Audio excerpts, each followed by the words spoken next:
The Jewish history of Vinnitsa is profound and rich. The first references about Jews in Podolia, a west central region of Ukraine, date back to the beginning of the 16th century, when Vinnitsa was a part of the Grand Duchy of Lithuania. They came to Vinnitsa together with the Starosta of Braslav, Hetman Kostянтин Острозький, who commanded the Polish-Lithuanian army. The historians reckon they were the Jews from Ostrog, Rivne Oblast nowadays. Перша документальна згадка про євреїв в Вінниці датується початком 16 століття, це 1506 рік, і це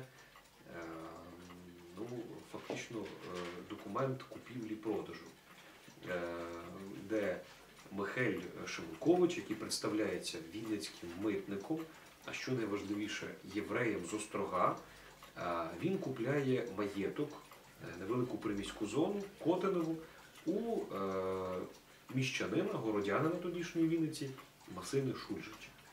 Later, in the year 1604, there were 66 Jewish houses in Vinnitsa, each of which had to pay a special tax, the so-called 1 fox a year, meaning a valuable fur. According to the ordinance of Catherine the Great, there was created the Pale of Settlement in 1791. Regions of Imperial Russia where compact Jew settlement practice was implemented. Podolia was in that Pale, so Jews stayed in the territory of central and western Ukraine, particularly in Vinnitsa. There were 12 synagogues in Vinnitsa in 1912. The main one is the central Vinnitsa synagogue. In addition, there was the defensive synagogue in Shargorod, one of the main defensive buildings of the town. According to the Russian Empire's population census in 1897, the population of Vinnitsa was 30,563 people, 11,689 out of which were Jews. According to this census, 11,456 inhabitants of our city spoke Hebrew. The Jewish community was one of the biggest in Vinnitsa, and the main role of this community was being in the leading positions in the branch of local trade, craft industry and business activity. Nathan Altman, Isaac Zelsman and Salmon Waxman had a great authority among the numerous Jewish population of Vinnitsa. They were very talented and smart. Nathan Altman is a magnificent artist who was working in different art genres such as painting, architectural sculpture, graphics. He was also known as a talented stage designer. Nathan had traveled around Europe in search of new styles. In the period of repressions, he mostly worked on graphics. His most famous paintings are Portrait of Anna Akhmatova and Self-Portrait. Salmon Waxman is a well-known American scientist who was born in Ukraine in Vinnitsa region. His younger sister was dying of diphtheria when he was 9, and he couldn't stop thinking about saving her. In 1909, Salmon leaves for America. He was working hard for years, and finally, in 1952, he got the Nobel Prize in a category of physiology and medicine for the discovery of sulfanilamide, the first antibiotic which is effective in a tuberculosis treatment. Isaac Zelsman is a legendary general who was called the King of Tanks. He was born in Vinnitsa region. Isaac was ambitious since the early childhood. As a result, he was quickly promoted in his young age and was lucky to miss the Stalinist repressions of the 30s. During the war, many tanks were directed to the Soviet armed forces under the order of Zelsman. Later, Lavrenti Beria was appointed as a curator who was responsible for tank industry, and Isaac Zelsman was left without anything, not even a single military award. For a certain period, he had been living in Vinnitsa and then moved with his family to the USA. Nowadays, according to the last population census in Ukraine, a percentage of Jews in Vinnitsa region is 0.3%. The central Vinnitsa synagogue, also known as the Synagogue of Lifshitz, takes the main position in the religious life of the Jewish community.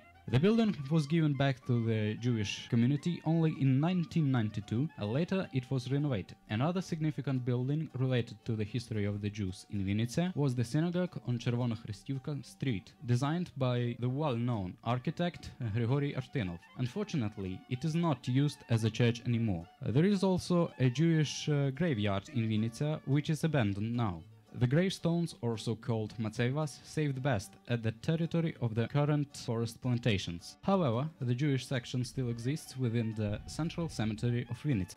Єрусалимка – це особлива зона у нашому місті. Це можна назвати умовною територією компактного проживання представників єврейської громади у Вінниці впродовж 17 століття, починаючи з 17 століття, ну і фактично до 80-х років 20 століття. Ми розрізняємо Нижню Єрусалимку, це так звана Єрусалимка-Бідно. Верхня Єрусалимка – це торгові ряди, це такий собі середній клас. І так звана Нова Єрусалимка.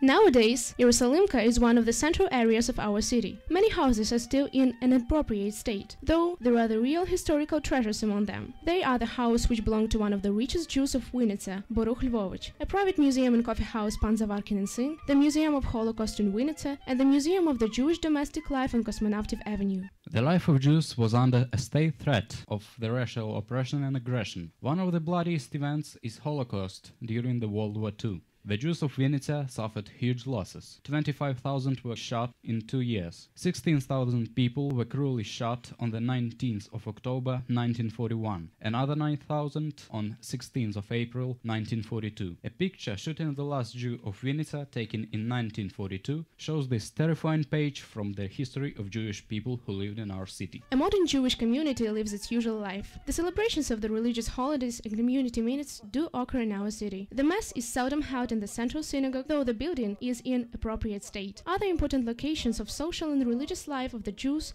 are the Domestic Jewish Museum and Or Menahem School, where they usually celebrate religious holidays with the members of communities from other cities. The ethnic Jewish community actively develops within the social life of Vinnitsa and vindicates the rights of their nation with a great dignity that other nations would envy. Drinken brand van een niet geen wijn, ja die boy.